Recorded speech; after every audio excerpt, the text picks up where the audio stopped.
আচ্ছা, নেক্সট হচ্ছে characteristics required in a cloning vector. PDF follow কর। নেক্সট হচ্ছে characteristics required in a cloning vector. এই যে ভেক্টরগুলো পড়লি, কত ধরনের ভেক্টর পড়লি? প্লাজমিড পড়লি, ব্যাকটেরিওফাজ পড়লি, কসমিড পড়লি, ফাজমিড পড়লি, সবই পড়লি। তো কোনটাকে আমি ভালো ভেক্টর বলবো?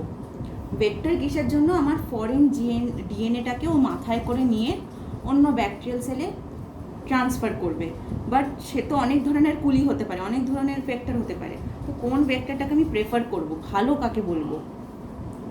এই যে ক্যারেক্টারিস্টিক্সগুলো পড়াবো, এই ক্যারেক্টারিস্টিক্সগুলো যাদের মধ্যে ভালো থাকবে বা বেটার থাকবে, তাদেরকেই তুই বলবি মানে গুড ভেক্টর বলা যাবে।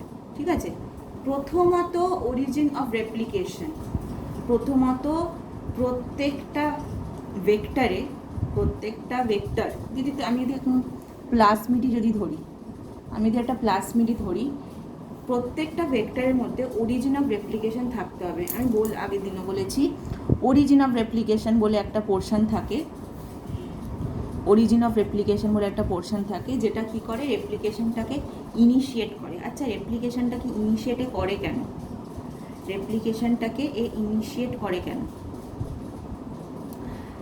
ধর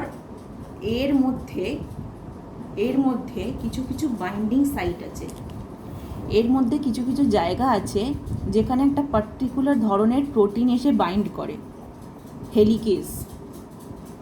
ঠিক আছে? এর মধ্যে কিছু কিছু প্রোটিন আছে, কিছু কিছু জায়গা আছে, কিছু কিছু সাইট আছে যার মধ্যে এই হেলিকেজ প্রোটিনগুলো এসে বাইন্ড করে। এই হেলিকেজ প্রোটিনগুলো অ্যাকচুয়ালি রেপ্লিকেশন ইনিশিয়েট করে। তো ওই জন্য এই পোর্শনটাকে অরিজিন অফ রেপ্লিকেশন বলে। এটা খুব দরকার। আচ্ছা, কেন দরকার? Let me tell you. ধর এই হচ্ছে একটা ব্যাকটেরিয়াল সেল। ঠিক আছে? ধর এই হচ্ছে একটা ব্যাকটেরিয়াল সেল। এবার এই ব্যাকটেরিয়াল সেলের হচ্ছে ব্যাকটেরিয়াল ক্রোমোজোম, নিজস্ব ক্রোমোজোম, আর হচ্ছে একটা প্লাজমিড। ধর এই প্লাজমিডটাকে তুই রিকম্বিনেন্ট করেছিস। ধর এই প্লাজমিডটাকে তুই রিকম্বিনেন্ট প্লাজমিড, মানে এর মধ্যে তুই ফরেন ডিএনএ আটকে দিয়েছিস। আচ্ছা, এর মধ্যে তো একটা ওরাই থাকবে, অরিজিন অফ রেপ্লিকেশন থাকবে তো, ঠিক কি না? এই অরিজিন অফ রেপ্লিকেশন থাকার জন্য কি হবে? এই ব্যাকটেরিয়াল সেলের কাজ কি? ব্যাকটেরিয়াল সেলের কাজ অনেক ব্যাকটেরিয়াল সেল বানানো, মাল্টিপ্লাই করা। তো এই একটা ব্যাকটেরিয়াল সেল কি করবে? দুটো ব্যাকটেরিয়াল সেল বানাবে। ব্যাকটেরিয়াল সেলের যে নিজস্ব ব্যাকটেরিয়াল ক্রোমোজোম আছে, এর মধ্যে কিন্তু অরিজিন অফ রেপ্লিকেশন আছে। প্রত্যেকটা ক্রোমোজোম যারা নিজেরা রেপ্লিকেট মানে কি? মাল্টিপ্লাই করা। তাদের মধ্যে কিন্তু অরিজিন অফ রেপ্লিকেশন আছে। তাহলে এর মধ্যে অরিজিন অফ রেপ্লিকেশন আছে বলে এই ব্যাকটেরিয়াল ক্রোমোজোমটা রেপ্লিকেট করে এখানে হচ্ছে, মানে রেপ্লিকেশন করতে পারছে, আর এই ডটার সেলের মধ্যেও করতে পারছে। তাহলে এই প্লাজমিডের মধ্যে অরিজিন অফ রেপ্লিকেশন দরকার কেন? বিকজ এই প্লাজমিডটাকেও তো রেপ্লিকেট করে এখানে আসতে হবে, এর মধ্যে আসতে হবে, আর এর মধ্যে আসতে হবে অ্যালং। আচ্ছা, প্লাজমিডটা রেপ্লিকেট করা মানে এই যে ফরেন ডিএনএটাতে ঢুকিয়েছিল, এই ফরেন ডিএনএটাও কী হলো? রেপ্লিকেট করেছে। ঠিক আছে? আর অবভিয়াসলি যা যা ওর মধ্যে আছে সবই রেপ্লিকেট করবে। তাহলে আমি যে এই ফরেন ডিএনএটা অনেক নাম্বারসে চাই, অনেক মাল্টিপল নাম্বারসে চাই, এই যে গ্রিন কালারের ফরেন ডিএনএটা আমি ঢুকিয়ে রিকম্বিনেন্ট ডিএনএ বানিয়েছি, এর আমি অনেক কপি নাম্বার চাই। কি চাই আমি? অনেক কপি নাম্বার, আমি জেরক্স কপি চাই। তো জেরক্স কপি করার জন্যই আমি ব্যাকটেরিয়াল সেলে ঢুকিয়েছিলাম, নাহলে তো আমি অন্য সেলে ঢুকিয়ে দিতাম। ব্যাকটেরিয়াল সেলে ঢুকিয়েছিলাম বিকজ আমি জানি ব্যাকটেরিয়া এরকম কপি করবে, আর ব্যাকটেরিয়া যখন কপি করবে প্লাজমিডটাও কপি হবে। আর এই ফরেন ডিএনএটা আমি একটা ঢুকিয়েছিলাম, বাট এটা আস্তে আস্তে দুটো, এখানে 4টে, 8টা, 16টা এরকম হয়ে যাবে। এবার ধর যদি এই ব্যাকটেরিয়াল প্লাজমিডটাতে মধ্যে এই ওরাই না থাকতো, কি হতো তোর মনে হয়? যেটা হতো সেটা হচ্ছে এই দুটো ডটার সেল হতো। এর মধ্যে ব্যাকটেরিয়াল ক্রোমোজোমের নিজের ওরাই আছে বলে এটাতেও রেপ্লিকেট করে যেত। বাট দেন এটা কি রেপ্লিকেট করতো? এ তো রেপ্লিকেট নাও করতে পারতো। হতে পারে এক একটা প্লাজমিড কি করে রেপ্লিকেশনের জন্য, এক একটা প্লাজমিড কি করে? হোস্ট সেল, এটাকে হোস্ট সেল বলে। তো হোস্ট মানে যার মধ্যে তুই রিকম্বিনেন্ট ডিএনএ ঢুকিয়েছিস। এক একটা প্লাজমিড কি করে? হোস্ট সেলের ওপর ডিপেন্ড করে রেপ্লিকেশনের জন্য, বাট মোস্ট অফ দ্য প্লাজমিডস, ঠিক আছে, মোস্ট অফ দ্য প্লাজমিডস মানে রেপ্লিকেশনের জন্য ডিপেন্ড করে, মানে এইটুকু বোঝ যে রেপ্লিকেশনে অনেক ধরনের এনজাইমস লাগে, সেই এনজাইমসের জন্য হোস্ট সেলের ওপর ডিপেন্ড করে। বাট ও যে স্টার্টটা করবে রেপ্লিকেশন ইনিশিয়েট করার জন্য কী চাই? Origin of replication. এইটা অলওয়েজ এদের মধ্যে থাকে, যদি এটা না থাকে তাহলে দেখ এইটা তো রেপ্লিকেট করে গেছে, বা যেহেতু এর মধ্যে ওরাই নেই, প্লাজমিডে রেপ্লিকেট করেনি। প্লাজমিড যদি রেপ্লিকেট না করে, আমি এই ফরেন ডিএনএ যেটা এত কষ্ট করে আমি ঢুকিয়েছি এর মধ্যে, সেটার এত কপি নাম্বার আমি পাবো কি করে? আমি পাবো না। তাই প্লাজমিড ডিএনএ, এটা তো ব্যাকটেরিয়াল ডিএনএ আর এটা প্লাজমিড ডিএনএ, তাই প্লাজমিড ডিএনএর নিজের ওরাই থাকা, অরিজিন অফ রেপ্লিকেশন থাকা খুব বেশি দরকার, ঠিক আছে।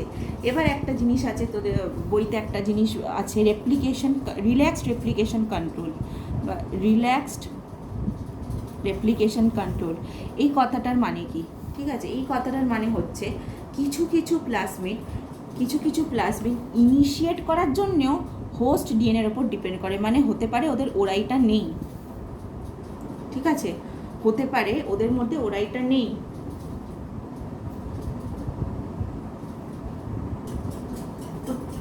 তো তাদেরকে তো ডিপেন্ড করতে হয়।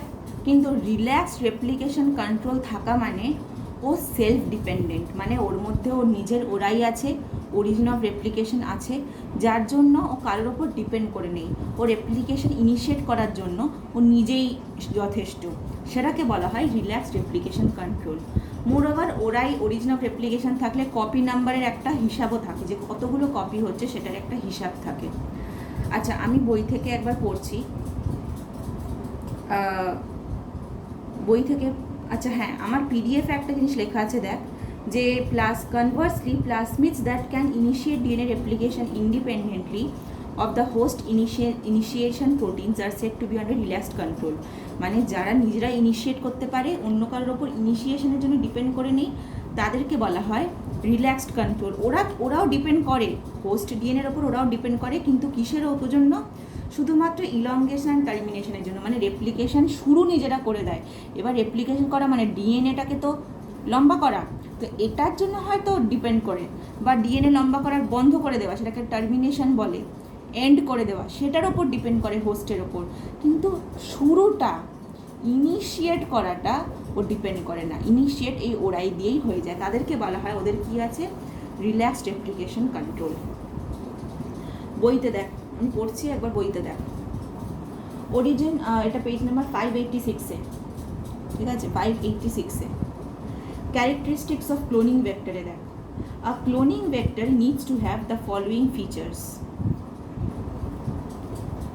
Origin of replication.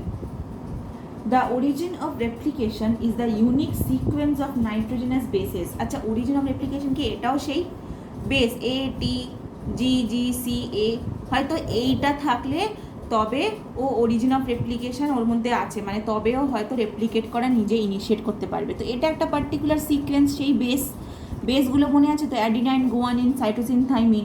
তো এই চারটে বেসের একটা পার্টিকুলার সিকোয়েন্স থাকলে তবে হয়তো সেটা তুই ওরাই বলতে পারবি। সবই তো জিন, ওরাই, এগুলো সবই কি একটা পার্টিকুলার সিকোয়েন্স অফ বেসেস, ঠিক আছে। তো দেখ, the origin of replication is the unique sequence of nitrogenous bases where replication of vector DNA molecule starts, replicationটা যেখানে স্টার্ট হয়। It serves as the binding site for initiated proteins, helicases that initiate replication. কেন এই initiate করতে পারে? এই ওরাই জায়গাটা কেন ইম্পর্টেন্ট? বিকজ এর মধ্যে কিছু জায়গা আছে যেখানে হেলিকেস এসে বসে, আর এই হেলিকেসটাই কী করে? ইনিশিয়েট করে। অ্যাকচুয়ালি এই হেলিকেসটা responsible. A vector is required to have at least one origin of replication to multiply within the host cell. তাহলে ভেক্টরের মধ্যে অ্যাটলিস্ট একটা ওরাই থাকতে হবে, আরও বেশিও হতে পারে। Any foreign DNA inserted into the vector DNA. Any foreign DNA, কথাটাও দেখ আর ডায়াগ্রামটাও দেখ। Any foreign DNA inserted into the vector also get replicated.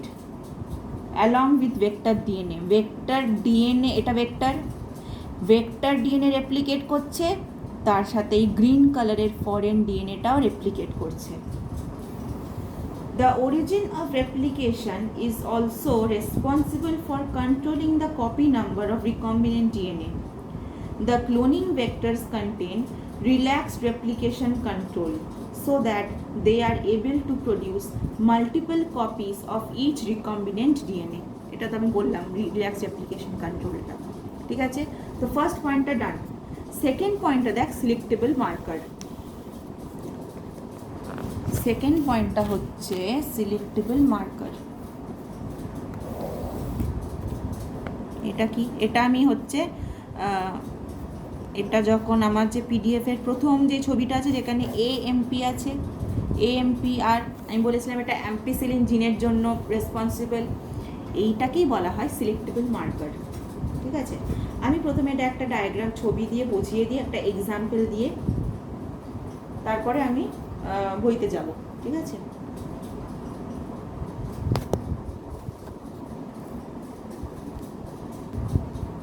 আচ্ছা, সিলেক্টেবল মার্কারটা কি জিনিস দেখ। ধর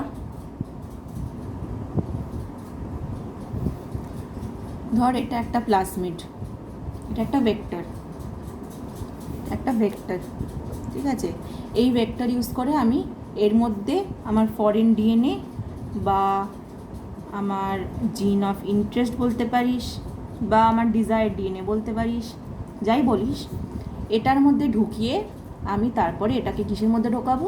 ব্যাকটেরিয়াল সেলের মধ্যে ঢোকানোর আমার প্ল্যান আছে, ঠিক আছে।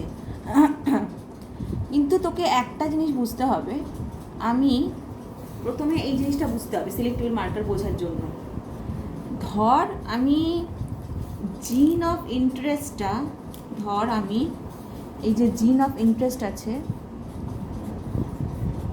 এরকম জিন অফ ইন্টারেস্ট আছে, ঠিক আছে। আর আমি অনেকগুলো ভেক্টর, মনে আছে আমার, আচ্ছা আমার ডায়াগ্রামটা দেখি, এই দেখ, এই ডায়াগ্রামটায় একটা পার্টিকুলার পয়েন্ট লেখা আছে, এটা বইতে কোথাও নেই, এখানে লেখা আছে পয়েন্ট নাম্বার 3-তে, mix vector and DNA fragment under conditions that favor base pairing. Mix vector and DNA fragment. Vector মানে এই যে, DNA fragment মানে এই গ্রিন গ্রিনগুলো। তো কি বলছে যে ভেক্টর আর ডিএনএ ফ্র্যাগমেন্টটাকে এমন করে মিক্স করে দাও এমন কন্ডিশনে যাতে ওরা জোড়া লেগে যায়। কিন্তু এটা ভাবিস না যে অলওয়েজ জোড়া লেগে যাবে। মানে আমি যদি 4টে ডিএনএ ফ্র্যাগমেন্ট নিই, 4টে ভেক্টর নিই, এই 4টেই যে 4টের সাথে জোড়া লেগে যাবে তা কিন্তু হয় না। জোড়া লাগতেও পারে, নাও লাগতে পারে। যার বেটার ক্ষমতা আছে জোড়া লাগানোর সে বেটার, সে জোড়া লাগবে আর নালে লাগবে না, ঠিক আছে। এবার ধরে নে এটা তুই এরকমভাবে এমন কন্ডিশনে রেখে দিয়েছিস যাতে জোড়া লাগে, বাট দেন তুই দেখলি এই 4টে ভেক্টরের মধ্যে, তুই কি দেখলি এই 4টে ভেক্টরের মধ্যে ধর এই 2টো ভেক্টরে এই জোড়া লেগেছে, 2টো ভেক্টরে লাগেনি, 2টো ভেক্টরে জোড়া লেগেছে, 2টো ভেক্টরে লাগেনি, ঠিক আছে। এবার তুই তো বুঝতে পারছিস না কোন প্লাজমিডে জোড়া লেগেছে, কোন ভেক্টরে এগুলো জোড়া লেগেছে, কোনটাতে লাগেনি। বিকজ দেখ, এটা কিন্তু চোখে দেখতে পাই না, তুই বুঝতে পারছিস প্লাজমিডটা আমি আঁকছি বলে ডোন্ট থিঙ্ক এরকম বড় বড় হয়। এগুলো এক একটা ব্যাকটেরিয়াল সেলের মধ্যে থাকে। আর বুঝতে পারছিস ব্যাকটেরিয়াল সেল দেখা যায় কি না জানিস? না, ব্যাকটেরিয়াল সেল মাইক্রোস্কোপ ছাড়া দেখা যায় না। ব্যাকটেরিয়াল সেলই যদি না দেখতে পাস, ব্যাকটেরিয়াল সেলের মধ্যে তুই প্লাজমিড দেখতে পাবি? তাও দেখতে পাবি না, ঠিক আছে। তো কোন প্লাজমিডের মধ্যে জোড়া লেগেছে সেটা তুই চোখে দেখতে পাবি না, কিন্তু সেটা আমাদের বোঝাটা খুব দরকার, ঠিক আছে। অ্যাকচুয়ালি আপাতত কোনো প্রবলেম নেই, প্লাস এটাতে জোড়া লেগেছে এটাতে লাগেনি, এখান অবধি আমার কোনো প্রবলেম নেই। কিন্তু প্রবলেমটা কখন আসবে? আমার এগুলো কেন জোড়া লাগানো? ব্যাকটেরিয়াল সেলের মধ্যে ঢোকানোর জন্য। তাহলে আমি এবার এইগুলোকে নিয়ে আমি কাদের সাথে ট্রিট করাবো? অনেক ব্যাকটেরিয়াল সেলের মধ্যে মানে সাথে ট্রিট করাবো। ধর এরকম নিলাম, তো তুই ধর একটা এরকম টেস্ট টিউব নিলি, তুই ধর এরকম একটা টেস্ট টিউব নিলি, এই টেস্ট টিউবের মধ্যে এই প্লাজমিডগুলোকেও তুই রেখে দিয়েছিস। এর মধ্যে দেখ দুটো প্লাজমিডের মধ্যে আছে, দুটো প্লাজমিডের মধ্যে নেই। আর এর মধ্যে তুই ব্যাকটেরিয়াল সেলগুলো, অনেকগুলো ব্যাকটেরিয়াল সেলও ছেড়ে দিয়েছিস। অনেকগুলো এগুলো কি, আমি যেগুলো ডট ডট করছি এগুলো হচ্ছে নিজের ব্যাকটেরিয়াল ক্রোমোজোম, ঠিক আছে। এবার এই প্লাজমিডগুলো ঢুকে যাবে, এই প্লাজমিডগুলো ব্যাকটেরিয়াল সেলের মধ্যে ঢুকে যাবে মানে কীভাবে ঢুকে যাবে, এটারও কিন্তু প্রসেস থাকে।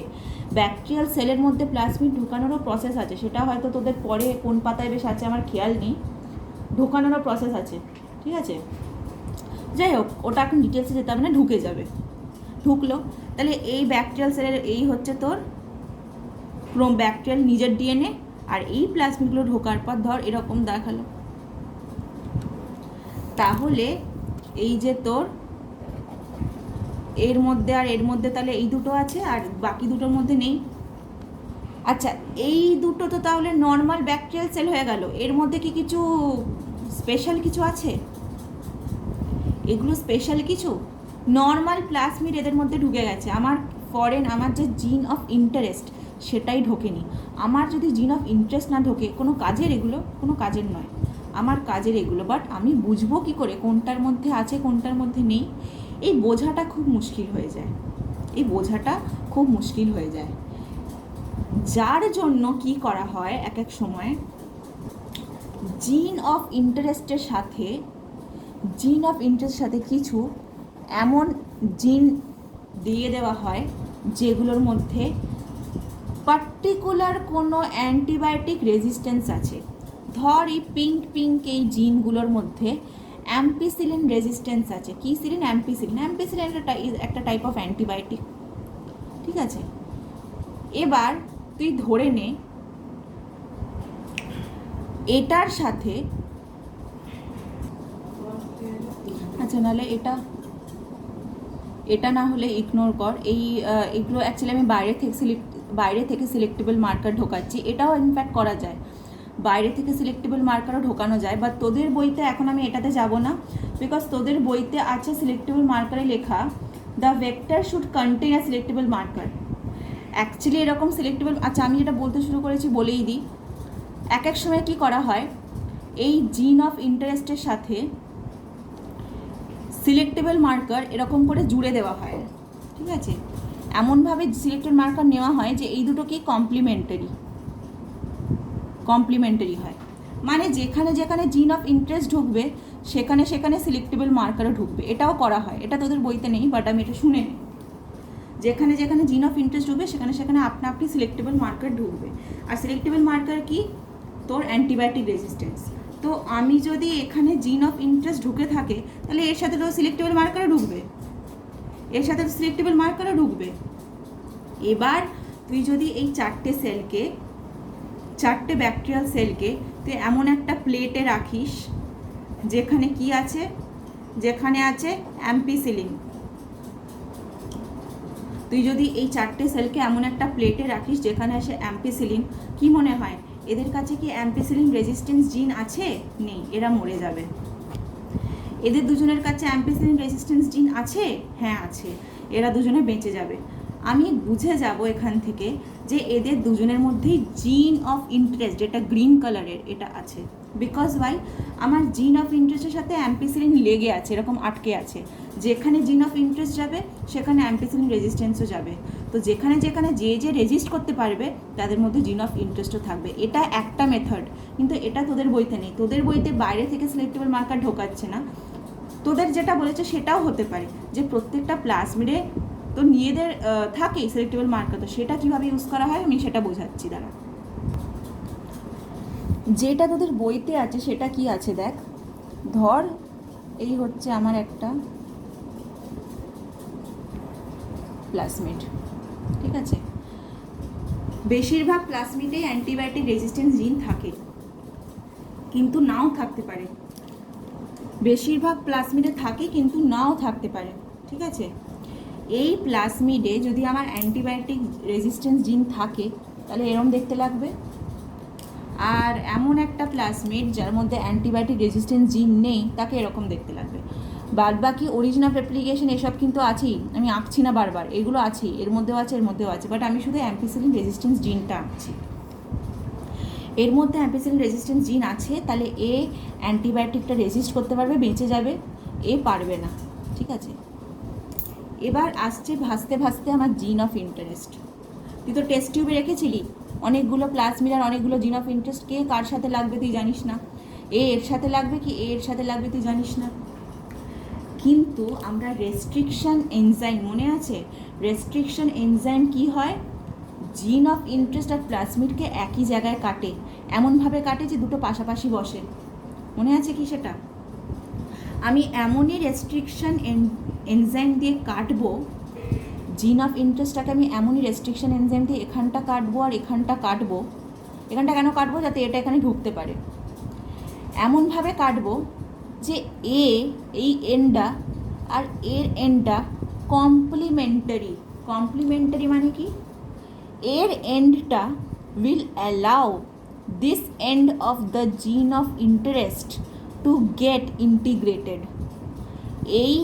This end of the ampicillin resistance gene will allow this end of the gene of interest to come and sit here. এমনভাবে আমি কাটবো। তাহলে এর মধ্যে যদি অ্যাম্পিসিলিন রেজিস্ট্যান্স জিনটা না থাকে, এই এন্ডটা কি এর মধ্যে পাবি? পাবি না। যদি এই এন্ডটা না পাস, এই এন্ডটা এখানে কি এসে বসতে পারবে? পারবে না। তাহলে এই জিন অফ ইন্টারেস্ট এই দুটো প্লাজমিডের সাথে রিয়্যাক্ট করানোর পর, মানে ট্রিট করানোর পর তুই কী পাবি? তুই এরকম প্লাজমিডটা পাবি যার মধ্যে অ্যাম্পিসিলিন রেজিস্ট্যান্স জিনও থাকবে আর এই জিন অফ ইন্টারেস্ট এসে বসে যাবে। কিন্তু এই প্লাজমিডটা এরকমই থাকবে। এবার প্লাজমিড নিয়ে তো কোনো কাজ নেই, ব্যাকটেরিয়াল সেলের মধ্যে ঢোকাতে হবে। তাই তুই অনেকগুলো ব্যাকটেরিয়াল সেল নিয়েছিস, একটা ব্যাকটেরিয়াল সেলের মধ্যে তোর ব্যাকটেরিয়াল ক্রোমোজোম এটা, এই ট্রান্সফর্মড প্লাজমিডটা ঢুকবে যার মধ্যে অ্যাম্পিসিলিন রেজিস্ট্যান্স জিন আছে আর জিন অফ ইন্টারেস্টও আছে। আর এমন একটা ব্যাকটেরিয়াল সেল আর থাকবে যার মধ্যে এই প্লাজমিডটা ঢুকবে, নর্মাল প্লাজমিড। ঠিক আছে, এবার তুই ট্রিট করালি অ্যাম্পিসিলিন দিয়ে, এমন একটা প্লেট নিলি যার মধ্যে অ্যাম্পিসিলিন দিলি, এর মধ্যে অ্যাম্পিসিলিন রেজিস্ট করার জিনটা নেই, এ মরে যাবে। এর মধ্যে অ্যাম্পিসিলিন রেজিস্ট করার জিনটা আছে, এ বেঁচে যাবে। তুই জানবি এর মধ্যেই আছে আমার জিন অফ ইন্টারেস্ট। কেন? আমি জানবো যে যেখানেই আমার অ্যাম্পিসিলিন রেজিস্ট্যান্স জিন থাকবে সেখানেই আমার জিন অফ ইন্টারেস্ট থাকবে, কারণ ওরা দুজন কমপ্লিমেন্টারি। ঠিক আছে, ও যেখানে থাকবে ওই ওখানে গিয়ে বসতে পারবে, বিকজ রেস্ট্রিকশন সাইট সেইভাবেই, রেস্ট্রিকশন এনজাইম সেইভাবেই কাটবে। ঠিক আছে, আচ্ছা তাহলে সিলেক্টেবল মার্কারটা, আচ্ছা তাহলে এটা তো মনে আছে, এইটা যার মধ্যে ঢুকছে এটাকে কি বলে? আমি আগেও বলেছি ট্রান্সফর্মড সেল। এটাকে ট্রান্সফর্মড সেল বলা হবে তো, যার মধ্যে রিকম্বিনেন্ট প্লাজমিড বা রিকম্বিনেন্ট ডিএনএ ঢুকবে সেটাকে ট্রান্সফর্মড সেল বলবে। যার মধ্যে নর্মাল প্লাজমিড ঢুকবে তাকে বলবি নন ট্রান্সফর্ম সেল। তাহলে এই সিলেক্টেবল মার্কার জিনটা তোকে কিসে হেল্প করলো? এই ট্রান্সফর্মড সেলগুলোকে বেছে নিতে হেল্প করলো, এই নন ট্রান্সফর্মড সেলগুলোকে আইডেন্টিফাই করে মেরে দিতে হেল্প করলো, এলিমিনেট করে দিতে হেল্প করলো। আর এই ট্রান্সফর্মড সেলটাকে আলাদা করে আইসোলেট করে একে কালচার করতে হেল্প করলো। কালচার মানে কি? এ দুটো করবে, তারপরে এ চারটে করবে, করে করে অনেক বেশি কালচার হয়ে ব্যাকটেরিয়াল একটা কলোনি ফর্ম হবে, যেখানে এরকম অনেক পাবি, অনেক পেয়ে যাবি, এটাকে বলে কালচার করা। তাহলে এবার বইতে দেখ, এবার যেটা পড়ছি সেটা দেখ, সিলেক্টেবল মার্কার পোর্শনটা দেখ। The vector should contain a selectable marker or a few markers to help in detection of transformed host cells that have recombinant DNA. তাহলে ডিটেক্ট করলি ট্রান্সফর্মগুলোকে। Number 2, identification and elimination of non transformed host cells. Identify করে eliminate করে দিলি non transformed সেলগুলোকে। Isolation and growth of transformed cell, এটাকে আলাদা করে এটাকে গ্রো করালি। ঠিক আছে, usually the genes that provide resistance to antibiotics such as ampicillin, tetracycline, kanamycin or chloramphenicol are used as selectable markers. Selectable markers এর example আসে এই চারটে অ্যান্টিবায়োটিকের নামগুলোকে মনে রাখবি। The normal E. coli cells do not have antibiotic resistance genes and are unable to grow in antibiotic rich medium, whereas transformed cells with antibiotic resistance gene can survive and multiply. তাহলে last লাইনে আবার কি, এই জন্য এই বইটা আমি খুব একটা পছন্দ করি না। দেখ, এই সিলেক্টেবল মার্কারে মানে বইটা পছন্দ করি না, মানে কিছু কিছু জিনিস খুব কনফিউজিংভাবে লেখা থাকে, বাচ্চাদের স্টুডেন্টসের জন্য স্টুডেন্টসদেরকে কনফিউজ করে।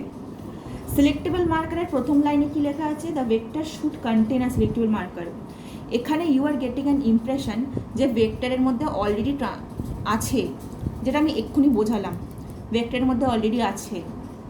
কিন্তু লাস্ট লাইনে আবার কি লেখা আছে দেখ, সিলেক্টেবল মার্কারের লাস্ট লাইনে, যে the normal E. coli cells do not have antibiotic resistance genes and are unable to grow in antibiotic rich medium, যেটা আমি এর আগের পাতায় দেখালাম, যে নর্মালি থাকে না কিন্তু আমি ঢোকাচ্ছি। আমি কিভাবে ঢোকাচ্ছি? জিন অফ ইন্টারেস্টের সাথে সিলেক্টেবল মার্কারটাকে লাগিয়ে একসাথে ঢোকাচ্ছি, সেটা লাস্ট লাইনে লেখা আছে, পড়ে দেখ। The normal E. coli cells do not have antibiotic resistance genes and are unable to grow. তুই যদি অ্যান্টিবায়োটিক রেখে দিস তারা মরে যাবে, কিন্তু whereas transformed cells with antibiotic resistance gene can survive and multiply. তাহলে দুটোই হতে পারে, যেটা আমি আগে দেখিয়েছি যে ঢোকানো হচ্ছে, আর একটা হতে পারে যে অলরেডি আছে তার সাথে পাশাপাশি এটাকে লাগানো হচ্ছে, সেটাও হতে পারে। যদি না বুঝতে পারিস ভিডিও আবার দেখবি, বই আবার পড়বি, বুঝে যাবি। ভিডিওগুলো বানিয়ে একটা লাভ হচ্ছে কি, এই চ্যাপ্টারগুলো ভিডিও বানিয়ে লাভ হচ্ছে, বিকজ যখনই তোরা বুঝতে পারবি না you can go back and watch the video again. ঠিক আছে, সিলেক্টেবল মার্কার এখানে গিয়ে শেষ হলো। এবার নেক্সট আমি যাব ক্লোনিং সাইটে, যাব।